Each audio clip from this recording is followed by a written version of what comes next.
A neon green tracksuit-clad stranger stood in his driveway, smirking as a tow truck revved behind her. "This is illegal," he argued, her chilling reply. "The HOA says otherwise."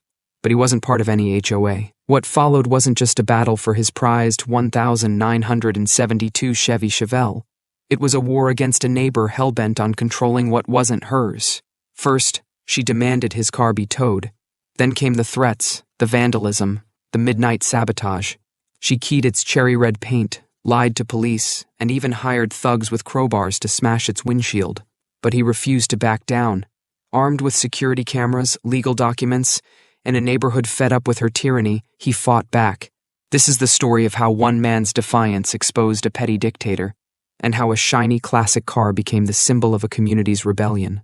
From fake HOA fines to a courtroom showdown, discover how far a bully will go, and what happens when they pick the wrong fight. She stood there like a self-appointed general, arms crossed, chin jutted out. The tow truck driver fidgeted, clearly unsure. My heart pounded as I stepped off my porch. "Hey," I called, trying to keep my voice steady. "What do you think you're doing?" "Took you long enough," she sneered, tapping her foot with theatrical impatience. "This eyesore's leaving, with or without your permission." I glanced from her neon outfit to the parked tow truck, then back to my Chevelle. I'd poured years of sweat and savings into restoring that beauty, and no one was hooking it up to anything without my say-so. "You have no right," I snapped. "That's my driveway and my car." She rolled her eyes. "Wrong.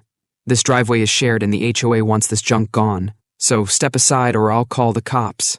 A flicker of uncertainty crossed the tow truck driver's face. "Ma'am," he said hesitantly, "are you sure about this? I need a signed order before." "Don't go soft on me now," she snapped, pointing an accusing finger at him. "I've already cleared it with the HOA." Then she turned her venom back on me. "You want a war? You'll lose." I had to remind myself to breathe. "I'm not even in your HOA," I said through gritted teeth. "And this driveway is mine, as outlined in the property survey. Touch my car and you'll answer to the police." For a long moment, neither of us moved. I could see in her eyes that she was itching for a confrontation, like she was used to scaring people into backing down. But I stood my ground, fists clenched at my sides. Finally, she scoffed and motioned to the driver. "We'll be back," she hissed, then turned on her heel and marched away. The tow truck driver mumbled an apology before following her. He seemed relieved to go. I stayed there, muscles tense, until the truck disappeared down the street. My pulse thundered in my ears. Whoever this woman was, she'd stepped onto my property, claimed I was in violation of an HOA I didn't even belong to, and tried to tow my car.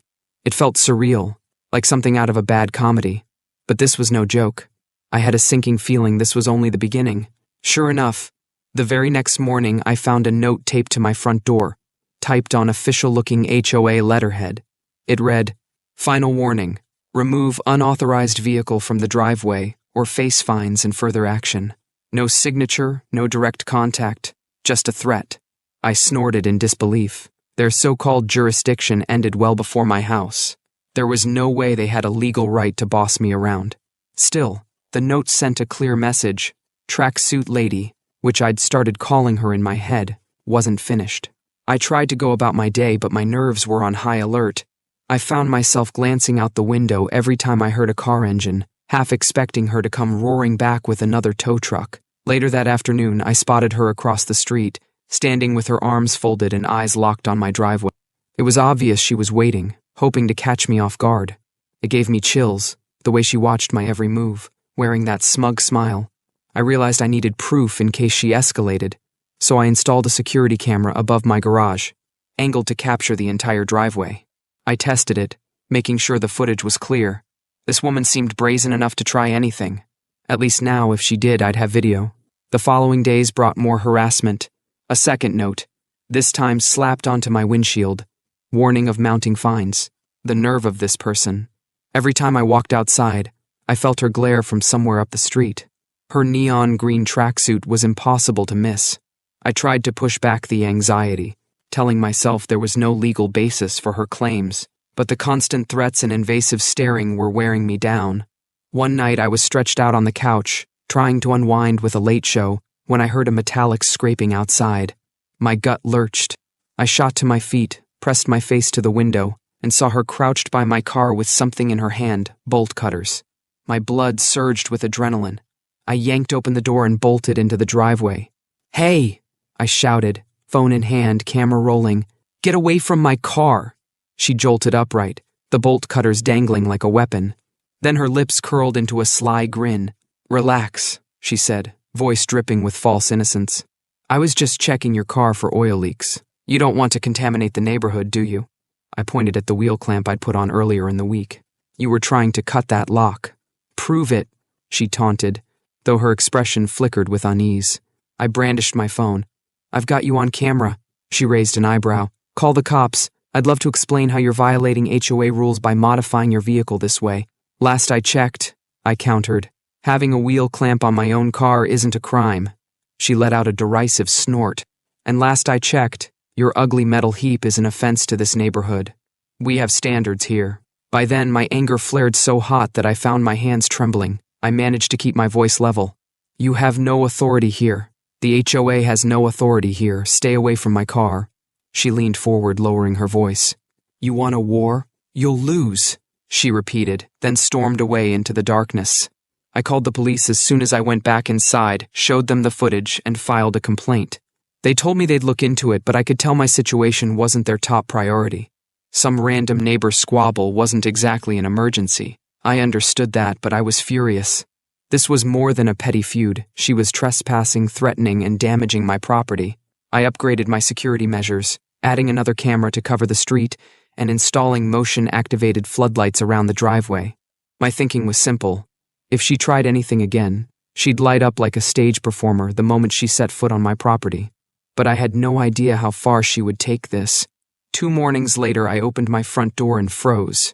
Long, deep scratches ran along the driver's side of my Chevelle, as if someone had taken a key and carved malicious, jagged lines into the glossy, cherry-red paint. My stomach churned with anger and disbelief.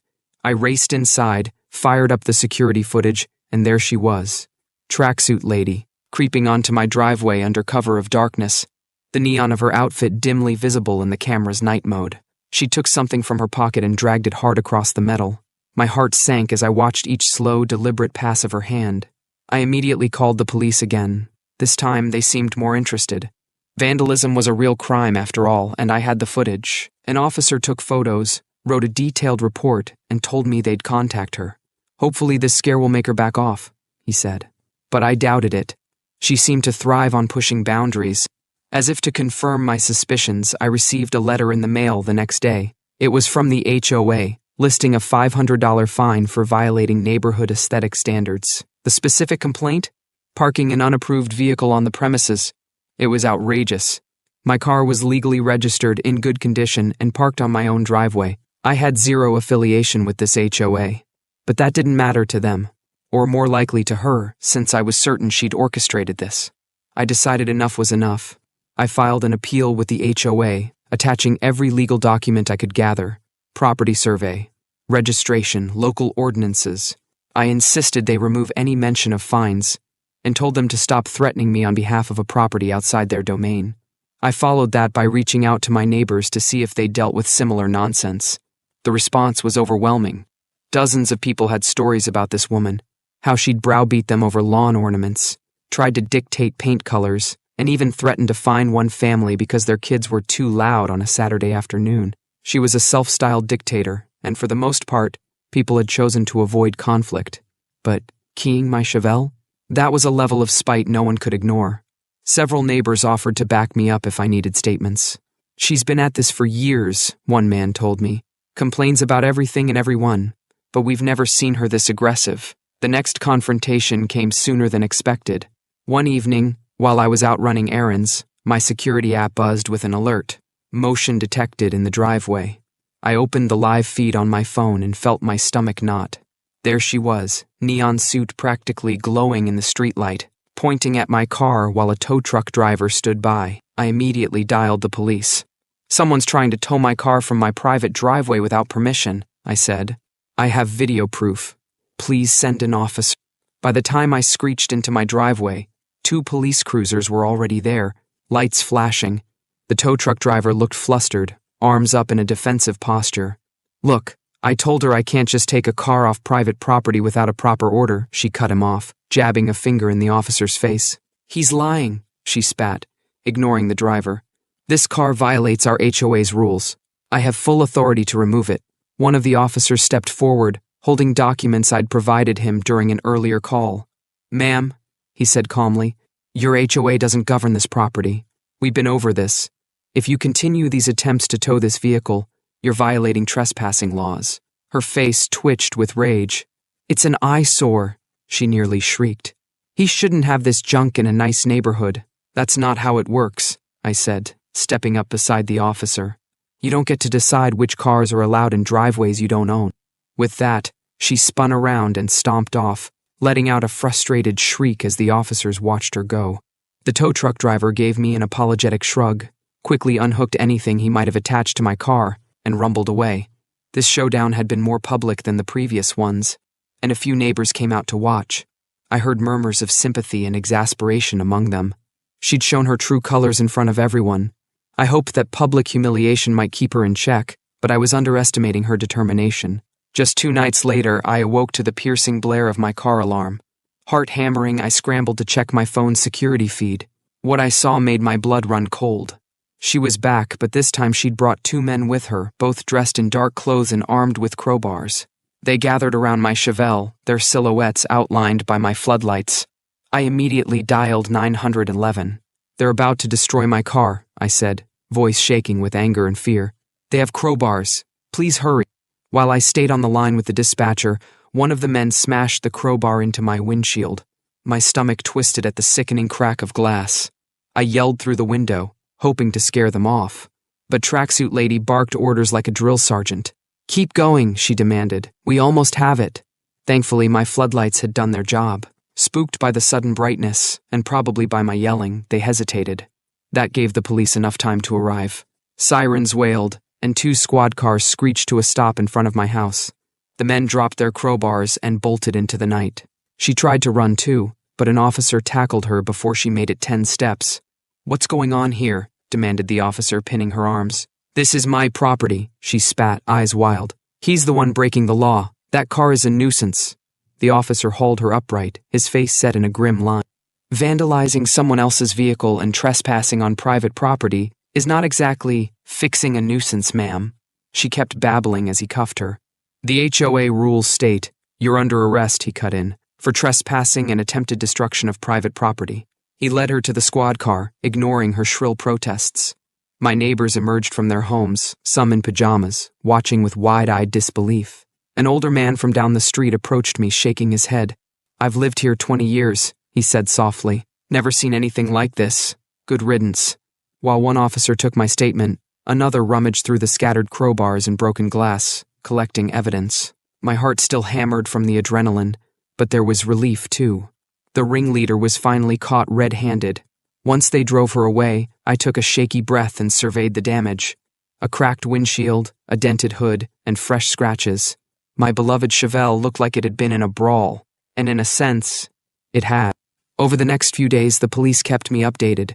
The 2 men with her had been hired, promised cash if they removed my car by any means. She'd apparently escalated from petty notes and threats to outright sabotage, all because she hated my vehicle and couldn't accept that she had 0 authority over my property. Despite the relief of knowing she was behind bars, I couldn't help feeling angry and violated at how far she'd gone. The neighborhood was buzzing about her arrest. People came forward with even more stories. She'd threatened to call Child Protective Services on a family whose kids played basketball too loudly, claimed someone's purple front door, lowered property values, and once tried to sabotage a holiday block party by calling in a noise complaint. The HOA, frantic to distance itself from her, issued an official statement apologizing for any confusion about the scope of their regulations. They emphasized that she had acted alone. They also offered to pay for the damages to my car, though I suspected it was more about PR than genuine remorse. I still filed an insurance claim and documented every scratch and dent. This car wasn't just a hunk of metal to me, it was my pride and joy. I'd spent countless weekends fine-tuning its engine, polishing its finish, and relishing every part of its transformation from a rusted relic to a glossy head-turner. Seeing it defaced was like a punch to the gut. Within weeks, word of her antics spread beyond the neighborhood. Friends and coworkers asked me about the insane neighbor who tried to steal your car. It became local lore. In a way, that was cathartic. The more people knew about it, the less chance she had to spin her own narrative.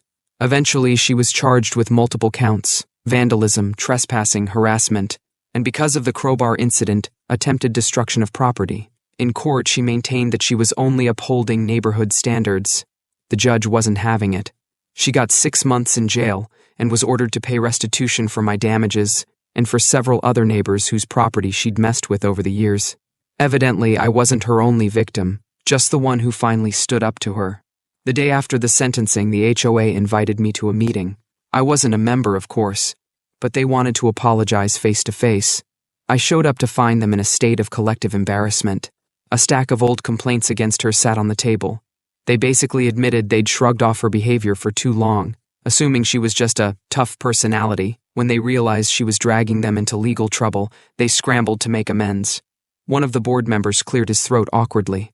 "We failed to address her actions properly," he said. "For that, we're sorry. We've put new procedures in place so no one can misuse the HOA's name again." I appreciated the gesture. I wasn't hungry for revenge. I just wanted them to recognize their negligence. If they'd rained Carr and others, would have been spared. After that meeting, it felt like the shadow she'd cast over the neighborhood finally lifted. People seemed more relaxed. A few neighbors and I organized a small weekend barbecue, turning my once contentious driveway into a welcoming space. The Chevelle, still a bit scarred but on its way to being fully restored, sat proudly under the sun, drawing admirers rather than complaints. As for her house, it went up for sale almost immediately after she was sentenced. None of us ever saw her return. Rumors circulated. Maybe she'd move to another state, or maybe she'd live with a relative after jail. I didn't particularly care, as long as she stayed far away. The entire community seemed to breathe easier knowing she was gone for good. It was strange how much power she'd wielded through intimidation alone. Dozens of people had cowered before her notes and fake fines. But when a single person refused to budge, the whole structure of her authority collapsed. I reflected on that while polishing the Chevelle's hood one evening. The fresh paint job gleamed under the porch light, and I felt a sense of hard-won pride. Standing up to her hadn't been easy. She'd fought back with everything from nasty letters to literal crowbars. Yet in the end, all her aggression only showcased her own insecurity. I realized something else in the aftermath. I hadn't fought alone. The support from neighbors was a crucial turning point. Once they knew they had an ally, they stopped ignoring her intimidation tactics. They gathered together, shared stories, and backed me up when I needed it. It's amazing how solidarity can shift a community's entire dynamic. A few weeks after the dust settled, I was outside mowing the lawn when a family from a few doors down strolled by with their dog. They gave a friendly wave and called, "Hey, how's the car?" I grinned. "Back to its old glory," I said proudly.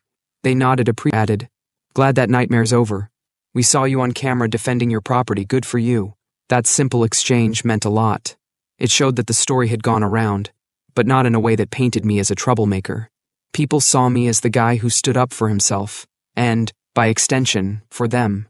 It wasn't an image I'd ever asked for, but it felt like a moment of redemption after all the stress and anger. With her gone, I felt safer at home. No more anxious peeks out the window.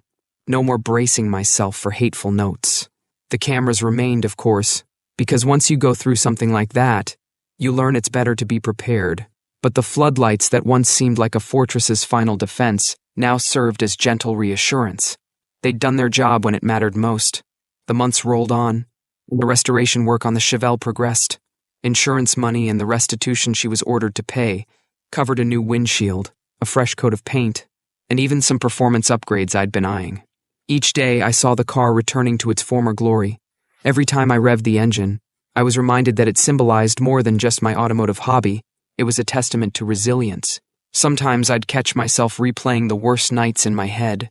The shock of seeing her with bolt cutters, the heartbreak of those vicious scratches, and the terror of crowbars swinging at my windshield.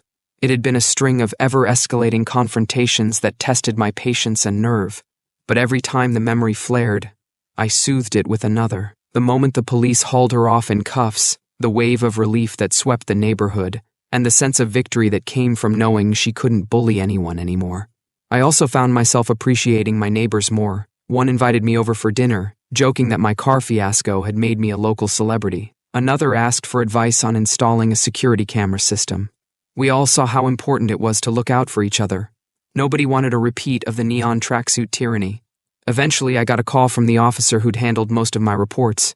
He let me know that the courts had finalized the restitution order, which included paying for my car's damages and covering some of my security upgrades. It was an oddly satisfying endnote. She had spent so much time trying to control and wreck my property, but she ended up funding its continued restoration.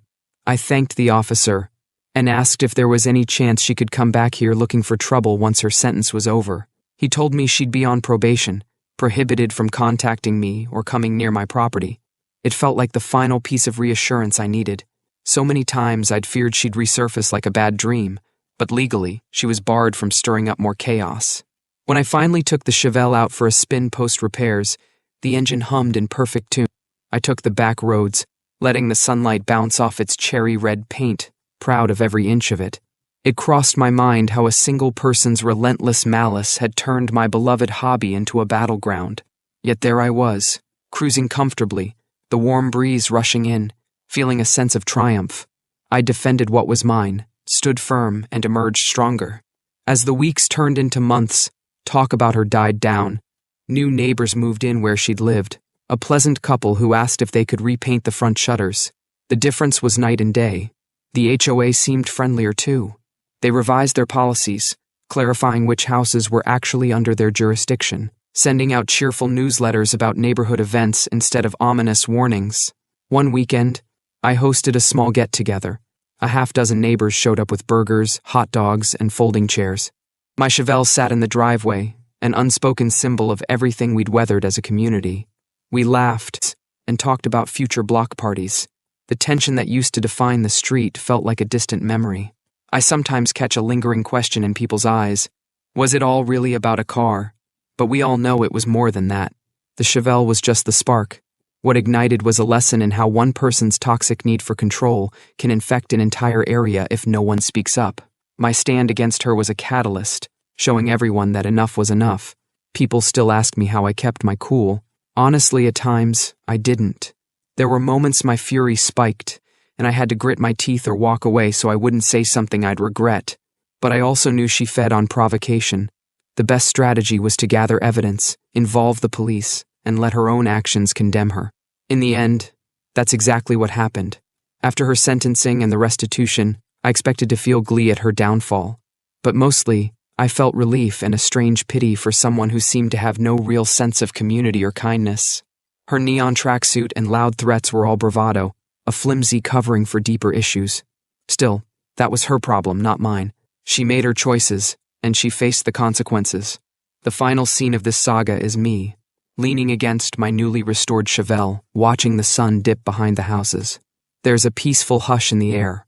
The driveway that sparked so much conflict has become a comfortable spot to admire the results of my hard work. Sometimes neighbors stroll by, offering a wave or a compliment on the car. We talk about the next neighborhood barbecue or exchange tips on yard work. Life is normal again, better than normal actually. Without her dark cloud looming, the neighborhood feels alive and cohesive. I look at the Chevelle's polished surface, remembering how each scratch and dent once felt like a personal attack. Now, those damages are long gone, replaced by a smooth finish that gleams in the twilight. It reminds me of a lesson I learned through all this. Resilience isn't just bouncing back. It's standing tall when you're pushed, refusing to yield even when fear and frustration surge. There was a time she stood in this very driveway, sneering and threatening, confident she could impose her will. Today, the only lingering trace of her is a cautionary tale neighbors recount over porch fences. And while I wouldn't wish that experience on anyone, it brought us closer. People who barely knew each other's names came together to reject her bullying. That's a powerful thing, stronger than any crowbar or faked HOA fine. In the end, the Chevelle stayed. She didn't. The real triumph was rediscovering that a neighborhood is built on respect and cooperation, not intimidation. When bullies try to rule a place they don't own, they risk unifying everyone against them. So maybe that's the silver lining. She inadvertently made our community. As I closed the door on that chapter of my life, I realized it was about far more than a classic car. It was about taking a stand when faced with blatant injustice. It was about reminding someone who believed she could terrorize others that the law, and decency still prevail. It was about learning that you don't have to fight dirty to win. Persistence, evidence, and the courage to say enough can be revolutionary in their own quiet way. I settle into the driver's seat, run my hand over the steering wheel, and start the engine. The smooth rumble resonates with victory. This Chevelle represents countless hours of dedication. Tracksuit lady tried to take it, tried to break it, and tried to rule the neighborhood with her toxic brand of power, but we stood firm. And now, every time I roll out of that driveway, I'm reminded that standing my ground wasn't just right, it set us all free from her tyranny. That's the final takeaway. Sometimes, all it takes is one person willing to push back against a bully for an entire community to breathe easier. My driveway is safe, and my neighborhood is a better place without her. The engine revs, and I smile as I pull onto the street, free at last, and stronger for it.